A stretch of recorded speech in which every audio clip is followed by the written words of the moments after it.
देखिए कितनी बदतमीजी से बात कर रही है, अपनी सास की थोड़ी भी इज्जत नहीं करती। अच्छा आग भड़का देती हो आप। इसने ऐसा क्या गलत कह दिया? चिंगारी से आग भड़काना कोई आपसे सीखे। माँ, भाई को फोन लगाइए। मेरे पति मुझसे प्रेम नहीं करते, मुझे उन्होंने अलग कर दिया है, मुझे ठुकरा दिया है, मेरे परिवार में काफी समस्या है। ऐसी एक स्थिति में आप हो सकते हो, पर मेरे प्रियजनों, आप प्रभु को थाम लीजिए, प्रभु को मजबूती से पकड़ लीजिए, प्रार्थना कीजिए, प्रभु निश्चय कार्य करेंगे, आपके पति को वो बदलेंगे।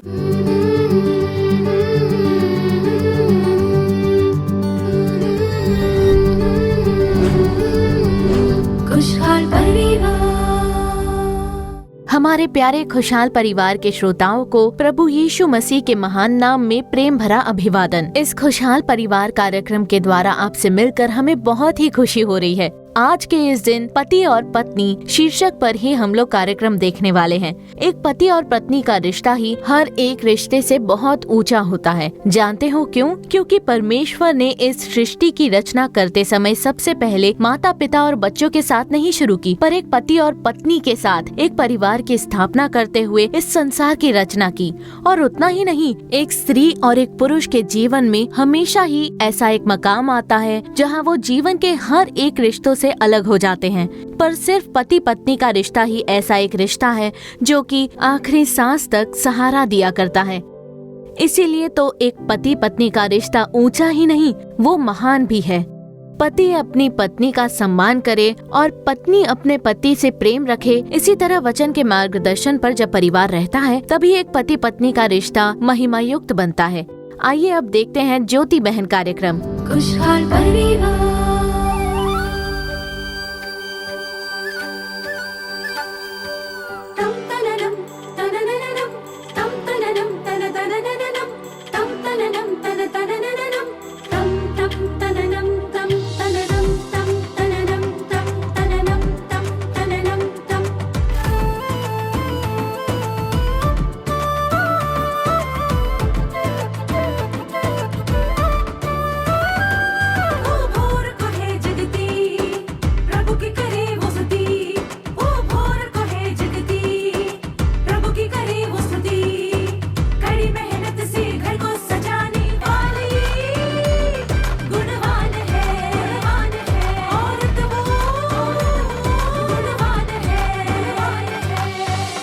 ज्योति बहन,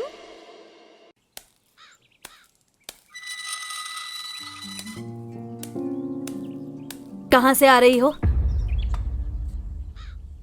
रोज इसी तरह घूम कर आती हो क्या? घूमने नहीं गई थी मम्मी जी, ज्योति दीदी से मिलकर आ रही हूँ। उससे किस लिए मिलने गई थी तुम? मम्मी अंदर आ जाइए। मम्मी आप बाहर क्यों खड़ी हो?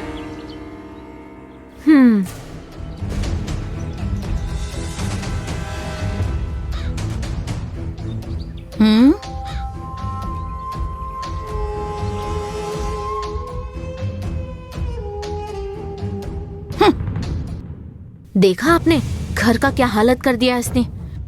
जहाँ देखो गंदगी फैली है। और होगा भी क्या, इससे तो घूमने फिरने से फुर्सत नहीं मिलती होगी, तो घर का क्या खाक ख्याल रखेगी? ये सब भाई की ही गलती है। हम उससे कुछ भी कह लें, वो मानने वाला तो है नहीं। हाँ ठीक कहती हूँ माँ।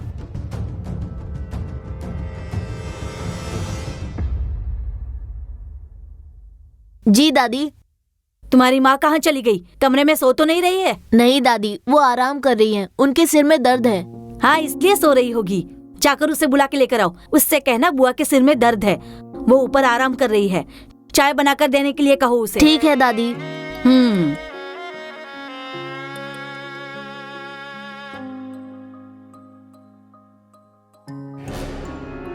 बोलिए मम्मी जी। तुम्हारी ननद के सिर में दर्द है, एक गरम चाय बनाकर ले जाकर दे दो उसे। दरअसल मेरे भी सिर में काफी दर्द है। तो क्या कहना चाहती हो तुम? उसे जाकर कहूँ कि तुम्हारे लिए चाय बनाकर ले आए? ऐसा तो मैंने नहीं कहा, लेकिन अगर वैसा किया तो भी बहुत अच्छा होगा। क्या कहा तुमने? जबान संभाल कर बात करो। मैं तो संभल कर ही बोल रही हूँ मम्मी जी, मैं तो बस आपको जवाब दे रही थी। इसे जवाब नहीं, उल्टा जवाब कहते हैं। चाय ही चाहिए ना, मैं अभी बना कर लाती हूँ। रहने दो, तुम्हारे चाय की कोई जरूरत नहीं है, तुम जाओ। एक चाय मांगी तो कितने बहाने बनाती है, देखना क्या हाल करती हूँ तुम्हारा।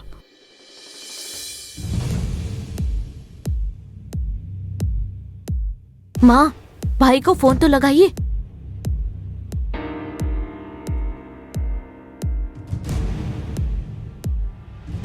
स्पीकर पर रखना माँ। आप ठीक हो ना माँ? ठीक होकर क्या करे बताओ? क्यों, क्या बात हुई माँ? और होने के लिए अब है ही क्या? अब जिंदा रहकर भी क्या मतलब? माँ, अब बताओगी भी क्या हुआ आखिर? क्या बताऊं? आपसे किसने क्या कह दिया, जरा बताएंगी भी? और कौन बोलेगा? तुम्हारी पत्नी की बात कर रही हूँ। सुबी, आप उससे कब मिली? हाँ, हम तेरे ही घर पर हैं। वहाँ कब गए तुम लोग? मुझे फोन करके बता दिया होता। अच्छा बेटा, अब यहाँ आने के लिए भी तुमसे इजाजत लेनी पड़ेगी? नहीं माँ, मैं वो नहीं कह रहा हूँ। आखिर हुआ क्या, बात क्या है, बताइए। मैंने 1 कप चाय मांगी तो चाय बनाकर देने से भी इनकार कर दिया उसने। अच्छा माँ, आप नाराज मत होइए, मैं अभी उससे बात करता हूँ, रुक जाइए।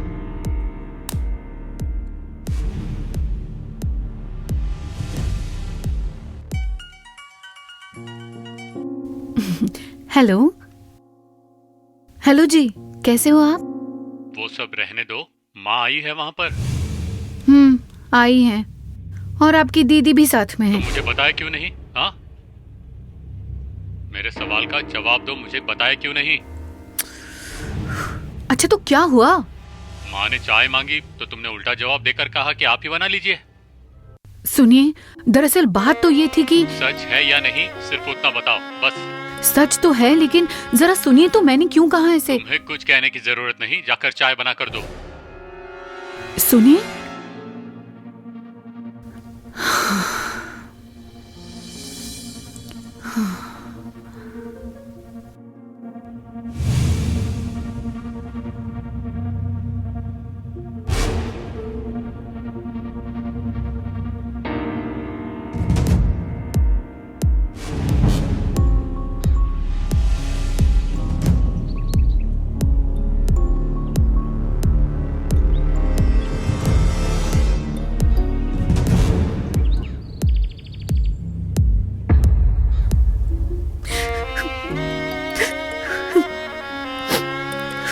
मम्मी क्या हुआ? क्यों रो रही हो आप? रोइए मत मम्मी।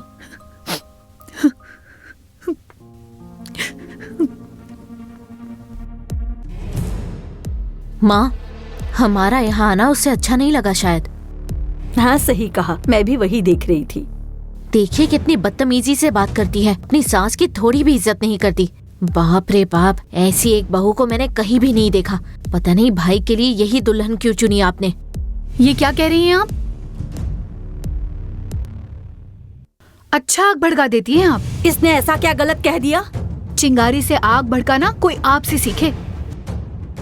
मैं तुमसे बात कर रही हूँ तो तुम मुझसे ही बात करो। यहाँ क्या आप झगड़ा करने के लिए आई हो? मैंने कहा था ना माँ, हमारा यहाँ आना इसे अच्छा ही नहीं लगा। आप ऐसा क्यों बोल रही हैं? मैंने तो ऐसा नहीं कहा। तुम इस पर क्यों इतना गुस्सा कर रही हो? इसे देखकर पता नहीं तुम्हें क्या हो जाता है। ऐसा नहीं है मम्मी जी, आपको ही कुछ गलतफहमी हुई है। हमें क्यों गलतफहमी होने लगी? हम यहाँ पर तो हमारा घर मानकर ही आए थे, लेकिन तुमने बहुत अच्छे से ख्याल रखा हमारा। हमें यहाँ आना ही नहीं चाहिए था। मैंने तुम्हें कितना समझाया था पर तुमने सुना ही नहीं। हमारी तो मती मारी गई थी जो इनसे मिलने चले आए। आप फिजूल की बातें कर रही हैं भाभी। मैंने तो न्योता नहीं दिया था, आप ही खुद आए थे।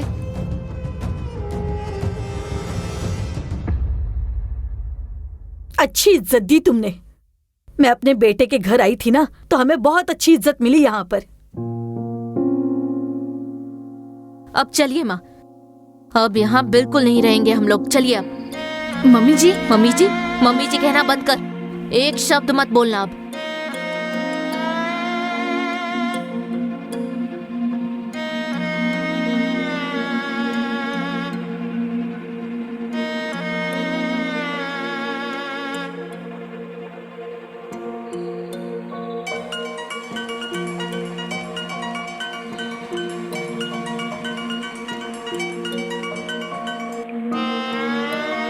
हेलो। और दीदी को घर से निकलने के लिए कहा तुमने?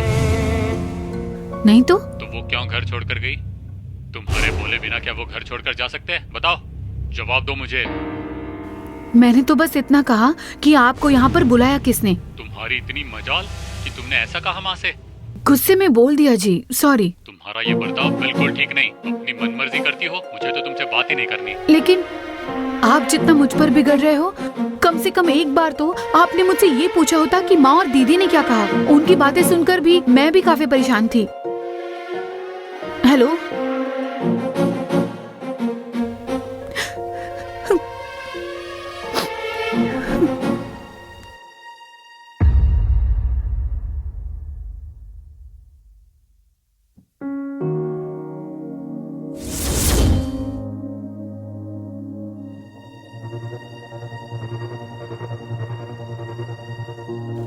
सुबी, रो मत सुबी, रोना बंद करो पहले। कोई मेरी बात नहीं समझ पाता। मेरी सास और ननद ने मुझे बिल्कुल पराया कर दिया। मुझसे कभी उन्होंने प्यार से बात नहीं की। चलो कोई बात नहीं, सब ठीक हो जाएगा। नहीं दीदी, शुरू से ऐसा ही चलता आ रहा है। मेरी जब नई शादी हुई थी तब मेरी ननद की तबीयत खराब थी, उन्हें हॉस्पिटल में एडमिट करना पड़ गया था। तब मैं घर से खाना बनाकर अस्पताल लेकर गई थी। तब भी उन्होंने खाना खाया और कह दिया कि खाना तो बिल्कुल भी अच्छा नहीं है, और तो और उस खाने को उठाकर कचरे में फेंक दिया। भले ही खाना अच्छा ना हो, ऐसा कोई कैसे कह सकता है। मैं तो खाना बनाना सीख ही रही थी, धीरे धीरे तो सब ठीक होता है ना। लेकिन आज भी वो मेरे खाने को लेकर मुझे कोसते ही रहते हैं, मेरी बात बिल्कुल भी नहीं समझते। अब ये तो मेरे लिए कोई नई बात नहीं है, लेकिन मेरे पति ने भी मुझे नहीं समझा, इसलिए मुझे बहुत दुख हुआ है दीदी। वो समझ जाएंगे सुबी, शायद नाराजगी में कुछ बोल दिया होगा। मैंने उन्हें फोन किया, पर अब तो वो मेरा फोन ही नहीं उठाते। अगर तुम कहो तो मैं ट्राई करके देख लूं? हाँ ठीक है दीदी। अच्छा चलो।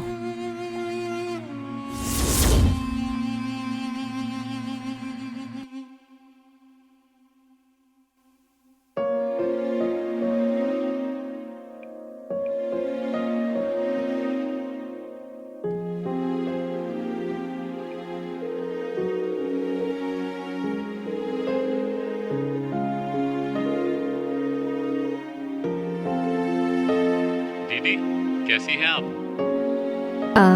मैं ठीक हूँ दोस्त, आप कैसे हो? मैं भी ठीक हूँ। सुबी ने फोन करने के लिए कहा क्या? क्यों जबरस्टिन, मैं आपसे बात नहीं कर सकती क्या? ऐसी बात नहीं है दीदी। आप सुबी को ठीक से जानते हो या नहीं? हाँ हाँ दीदी, लेकिन तो आपने उससे ऐसी बातें कैसे कर दी जबरस्टिन? एक तो आप यहाँ थे नहीं, और किसी एक तरफ की बात सुनकर आप कुछ कह दो, ये तो ठीक नहीं ना। आपकी पत्नी ने जो कहा वो भी गलत था, हालात वैसे थे तो उसने भी ऐसा बोल दिया। पर क्या आपने अपनी माँ से बात की? क्या आपने उनसे एक बार भी पूछा कि उन्होंने ऐसा क्यों कहा? जबरस्टिन, पति और पत्नी का रिश्ता बहुत ही ऊंचा होता है। परमेश्वर के बाद जो स्थान है वो आपकी पत्नी का है, उसके बाद आपके माता पिता। आप तो जानते हो कि सुबी का कोई रिश्तेदार नहीं है, और आपको ये भी पता है कि उसका सब कुछ सिर्फ आप ही हो। अगर इस हालात में आपने उससे बात करना बंद किया तो परिवार में झगड़ा ही होगा, परेशानियां होगी। बात करना बंद करने से हल नहीं होगा, खुलकर बात करने से ही समस्या सुलझेगी। हर एक परिवार में सास बहू की समस्या तो होती ही रहती है। हर एक रिश्ते में ऐसा मनमुटाव होता ही है, लेकिन उसके लिए एक पति अपनी पत्नी से और पत्नी अपने पति से बात करना बंद तो नहीं कर सकते ना। सुबी का बस आप ही सहारा हो। ऊपर से वो हमेशा अकेलेपन में ही रहती है। ऊपर से अगर आपने भी बात करना बंद कर दिया तो मानसिक रूप से वो बहुत ही प्रभावित होगी। आपको उसकी बातों को समझना होगा जबरस्टिन। उनसे कहना मत मैं यहाँ हूँ।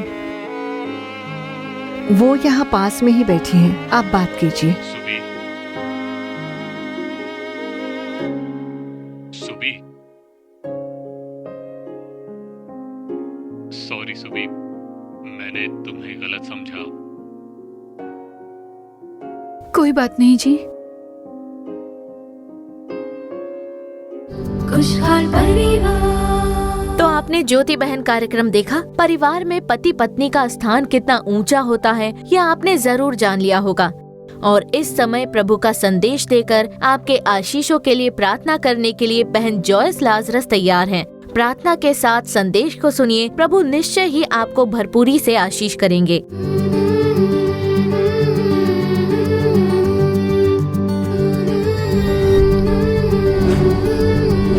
खुशहाल परिवार।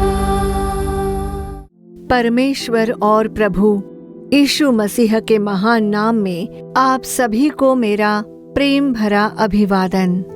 प्रभु परमेश्वर इस कार्यक्रम के द्वारा आपसे बातें करके आपको आशीष प्रदान करें। आज के इस दिन परिवार में पति और पत्नी बहुत महत्वपूर्ण सदस्य होते हैं। एक परिवार के जो मुखिया है वो पति है। पति की इज्जत करें, उनसे प्रेम भाव से पेश आए। मेरे प्रियजनों, आप लोगों में प्रेम होना चाहिए। अगर एक दूसरे में कुछ कमी हो, अगर कोई भी भूल चूक हुई हो, तो एक पत्नी को अपने पति से बात करनी चाहिए और पति को भी अपनी पत्नी से बात करनी चाहिए और शांति कायम करनी चाहिए। घर में ऐसा नहीं होना चाहिए कि पति चुप रहे, पत्नी चुप रहे और परिवार में हमेशा तनाव बना रहे, क्योंकि बच्चे सब देख रहे होते हैं। पति पत्नी का संबंध बहुत महत्वपूर्ण है। एक दूसरे को समझना बहुत जरूरी है और प्रेम देना जरूरी है। कुरिसियों अध्याय 3 और वचन 19 में लिखा है, हे पतियों, अपनी अपनी पत्नी से प्रेम रखो और उनसे कठोरता न करो। तो मेरे प्रियजनों, बाइबल में कहा गया है कि पतियों अपनी पत्नी से प्रेम करो। पति को पत्नी से और पत्नी को पति से प्रेम करना चाहिए, प्रेम प्रकट करना चाहिए। बाइबल हमें इसी के बारे में सिखाता है। मेरे प्रियजनों, एक दिन एक भाई जो काम कर रहे थे अपनी पत्नी को साथ लेकर मेरे पास आए। वो मेरे साथ बैठकर बात करने लगे। मैंने उनसे पूछा कि क्या बात है, बताइए। तो उस भाई ने कहा, मैं पंजाब में मिलिट्री प्लांट में काम करता हूँ और साल में 3 महीने मुझे छुट्टी मिलती है। तब मैं घर आता हूँ और अपने गांव आकर अपने बच्चों और पत्नी के साथ समय बिताकर खुश रहता हूँ और गांव में ही मेरे माता पिता भी हैं। मेरे 3 बच्चे हैं। ऐसा उन्होंने कहा। हमारी खुद की खेती भी है, जिसकी वजह से हमारे घर में अनाज और दाल और गाय भी है, जिससे दूध मिलता है। इतनी सारी चीजें हमारे घर में हैं। मेरे माता पिता तो हमारे साथ नहीं रहते, लेकिन उसी गांव में वो कुछ ही दूरी पर रहते हैं और मेरी पत्नी और बच्चे दूसरे घर में रहते हैं। हमेशा देखिए, मेरी पत्नी मेरी माँ से झगड़ती रहती है। मेरी माँ तो उसे देखना भी पसंद नहीं करती। वहाँ रोजाना भारी झगड़े होते हैं। उनके बीच कभी भी शांति नहीं रहती है। झगड़े के बीच मेरी पत्नी क्या करती है, तो वो यहाँ से पंजाब में मुझे फोन करती रहती है। घर में जो कुछ भी हो रहा है मुझे बताती है। जैसे ही वो बताती है मेरा सिर भारी हो जाता है, मन में बहुत उलझन हो जाती है। कई बार तो मैं ठीक से सो नहीं पाता, ठीक से खाना नहीं खा पाता, चैन से नहीं रह पाता, क्योंकि मेरी पत्नी यहाँ की हर बात वहाँ फोन पर मुझे बताती है और उसे सुनकर मुझे बहुत ही तकलीफ होती है। तभी मैंने एक निर्णय लिया कि अब और काम नहीं करूँगा, गांव ही लौट जाऊंगा। मैं पत्नी और बच्चों के साथ मैं रहता हूँ। अब यहाँ कहीं कोई सिक्योरिटी की नौकरी कर लेंगे, ऐसा उस भाई ने मुझसे कहा। और तब मैंने उस भाई से पूछा कि भाई, आपको वहाँ कितना वेतन मिलता था? उन्होंने कहा 45,000 रुपए महीने के मिलते थे मुझे। फिर मैंने उस बहन से कहा कि अगर पति यहाँ आ जाए तो आपको परेशानी होगी, क्योंकि सिक्योरिटी की नौकरी में सिर्फ 20,000 मिलते हैं, तो उस पैसे में आप अपने परिवार को कैसे चला पाएंगे? जब मैंने ये पूछा, उस बहन जी ने कहा मुझे तो महीने के 10,000 ही बेचते हैं। तब उस भाई ने कहा, घर में तो चावल, दाल, दूध जैसी सारी चीजें तो है, बस किराने का सामान चाहिए होता है। सब्जियां तो माँ बाप दे देते हैं, खेत में जो भी उगता है तो इन्हें रोजमर्रा की चीजें मिल जाती हैं। लेकिन उस बहन ने कहा कि कभी कभी मुझे खर्चे के लिए पैसों की जरूरत पड़ती है। तब उस भाई ने कहा कि जब कभी ये पैसों की मांग करती है तब इसे अतिरिक्त 5 या 10,000 हमेशा ही भेजता हूँ। तब मैंने उस भाई से पूछा, क्या आप बाकी के पैसों का क्या करते हो? तब उन्होंने बताया कि मैं सेविंग करता हूँ, LIC में भरता हूँ, पैसे इकट्ठा कर रहा हूँ ताकि मेरे बच्चों के भविष्य में काम आए। जब वो भाई साहब ये बात बोल रहे थे तब उनकी पत्नी चुपचाप देखती रही। उन्हें ये सब पता नहीं था। अब जब उनके पति मेरे से बात कर रहे थे तब वो ध्यान से सुन रही थी। मैंने कहा, चिंता मत कीजिए, सबसे पहले आप बाइबल पढ़े, प्रार्थना कीजिए। आपके पति एक अच्छे इंसान है, उनके लिए प्रभु की स्तुति कीजिए। वो आपको जो पैसे भेजते हैं उसके लिए आप प्रभु की स्तुति कीजिए। सोच समझकर खर्चा कीजिए। जो जरूरत है बस उतना ही आप उनसे मांगिए। अब वहाँ काम करने में 45,000 की आमदनी हो रही है। अगर यहाँ सिक्योरिटी की नौकरी करे तो रात भर जागना पड़ेगा, दिन में सोना होगा और वो भी ठीक से नहीं हो पाएगा। काम भी थकाने वाला होगा। ये आपके लिए बहुत ही कठिन होगा। इसलिए मैंने कहा कि भाई साहब, आपका वहीं पर रहना ठीक है, वही काम कीजिए। आप अपनी नौकरी छोड़िए मत, वहाँ आपका अच्छा काम चल रहा है। आप वहीं से काम करके अपनी पत्नी और बच्चों के लिए पैसे कमाइए ताकि इनकी सारी जरूरतें पूरी हो। तब उस भाई साहब ने कहा कि मैं ऐसा ही करूँगा। और उस भाई ने कहा कि आप इसे समझाकर मेरी माँ के साथ अच्छा बर्ताव करने के लिए कहिए। उसके बाद मैंने उस बहन जी को समझाया कि हर एक सास तो वैसी ही होती है, पर आप प्रार्थना कीजिए, धीरज रखिए, बात करते समय मीठे शब्दों का उपयोग कीजिए। आपका मन भी ठंडा हो जाएगा और वे धीरे धीरे सहज हो जाएंगी। मैंने समझाया कि झगड़ा मत कीजिए। वो बहन बोली कि वो बहुत डांटती है, मुझे हमेशा टोकती रहती है। ऐसा उस बहन जी ने कहा। मैंने समझाया कि आप धीरज रखिए। उन्होंने कहा कि मेरे पति आर्मी के स्थान पर नौकरी करती है। देश की सेवा जहाँ से होती है वहाँ पर वो काम करते हैं, इसलिए प्रभु से प्रार्थना करें। मैंने उनसे कहा कि आप अपने पति के लिए, सास ससुर के लिए प्रार्थना करें। उस भाई साहब ने कहा कि मैंने अपनी माँ को भी समझाया लेकिन वो सुनती नहीं है, और जब मेरी माँ समझती नहीं है तो कम से कम मेरी पत्नी को ये बात समझनी चाहिए। ऐसा उस भाई साहब ने मुझसे कहा। तब मैंने उस बहन जी को समझाया कि आप अपने घर में रहकर अपने बच्चों की देखभाल कीजिए, पारिवारिक प्रार्थना कीजिए। मैंने कहा कि पारिवारिक प्रार्थना करके आप लोग हमेशा निर्णय लीजिएगा, उसके बाद एक बार फिर हम बात करेंगे। फिर देखिए, उन दोनों ने जाकर आपस में बात की और उस बहन जी ने निर्णय लिया कि अपने पति को मिलिट्री में नौकरी के लिए जाने दे। उस बहन जी ने आकर मुझसे ये बात खुद कही। तो परमेश्वर देखिए इस तरह परिवारों को आशीष देते हैं। कोई भी परिवार ऐसा नहीं जिसमें बिल्कुल भी समस्या न हो। समस्याएं आती है लेकिन एक दूसरे से बात करनी चाहिए। अगर आप बात नहीं करते और कहते हैं आप तो बस अपनी माँ का ही साथ देते हो, ऐसा कहते हुए बहनों को नहीं रहना चाहिए। सभी बहनों को धीरज रखना चाहिए। जो बहनें परिवार चला रही है उन्हें विशेष रूप से ऐसा धीरज होना जरूरी है। पति से कैसे बात करनी चाहिए। मिलिट्री में काम करने वाले पति को बार बार घर की समस्या न बताएं। उन्हें वहाँ पर शांति से रहने देकर उनका काम करने देना चाहिए। पर बहुत सारे लोग ऐसा नहीं करते। उनकी रिटायरमेंट में अभी 3 साल है, इसलिए हमने उन्हें समझा बुझाकर फिर से काम पर भेजा। तो मेरे प्रियजनों, पति को अपनी पत्नी से प्रेम करना चाहिए, पर कई सारे परिवारों में ऐसा बिल्कुल भी नहीं हो रहा है। क्यों नहीं हो रहा? क्योंकि पत्नी जिम्मेदार है। पत्नी का बर्ताव हमेशा पतियों को दुख पहुंचाता है। अब देखिए, घर के जो मुखिया है वो हमेशा पति होते हैं। वो हर बात का ध्यान रखते हैं, लेकिन पत्नियों को चाहिए कि वे अपने पति का विश्वास अर्जित करें, पति के सामने भरोसेमंद रहे। जब आप प्रेम से बर्ताव करेंगे तब पति भी आपसे वैसा ही बर्ताव करेंगे। शायद आप इस कार्यक्रम को देख रही हो और आपके पति का प्रेम आपके जीवन में ना हो। आप दर्द के बीच में खड़ी हो, आपकी आंखों में आंसू हैं। आप सोचती हो कि मेरे पति हैं, लेकिन पति का प्रेम नहीं मिलता। मेरे पति प्रेम भाव से नहीं रहते। उन्होंने मुझे त्याग दिया है, मुझे अलग थलग कर दिया है। हमारे परिवार में इतनी समस्या है। ऐसा आप सोचते हो मेरे प्रियजनों, आप प्रभु परमेश्वर को थाम लीजिए, उन्हें मजबूती से पकड़ लीजिए, उनकी ओर मन लगाइए, प्रार्थना कीजिए। वो आपके पति को बदलेंगे, परमेश्वर कार्य करेंगे। आप अपने पति का प्रेम पालोगी। पति को अपनी पत्नी से प्रेम करना चाहिए। उन पर आप कठोर मत बनिए, उन्हें प्रेम से संभालिए। जब आप प्रेम से व्यवहार करेंगे तब परमेश्वर आपके परिवार को आशीष देंगे। जो आशीष परमेश्वर ने परिवारों के लिए रखा है, आप उसे जीवन में अनुभव करेंगे। आपको ज्यादा प्रार्थना करनी चाहिए। प्रार्थना करें। पत्नियों को अपने पति के लिए प्रार्थना करनी चाहिए, पतियों को पत्नी के लिए प्रार्थना करनी चाहिए। हमेशा एक दूसरे की बातों को सुनते हुए परिवार को चलाइए। परमेश्वर निश्चय आपके परिवार को आशीष देंगे और आपके जीवन में प्रभु महान कार्य करेंगे। आइए प्रार्थना करें। प्यारे प्रभु के लोगों, आपको धन्यवाद देते हैं, आपकी स्तुति करते हैं प्रभु। आपका धन्यवाद हो इस अच्छे समय के लिए, आपका धन्यवाद करते हैं प्रभु। आप जो प्रार्थना सुनते हो, आप हमारे बीच में हो, उसके लिए आपकी स्तुति करते हैं प्रभु। पत्नी जिसे पति का प्रेम नहीं मिलता, जो कहती है कि मेरे पति का प्रेम नहीं मिल रहा, मेरे पति ने मुझे त्याग दिया है, अलग कर दिया है, उन्होंने मुझे ठुकरा दिया है, मेरे पति मुझे कुछ भी नहीं देते, क्या आप ऐसा सोचती होंगी? लेकिन मेरे प्रियजनों सुनिए, क्या आप जानते हैं कि प्रभु आपसे बात कर रहे हैं?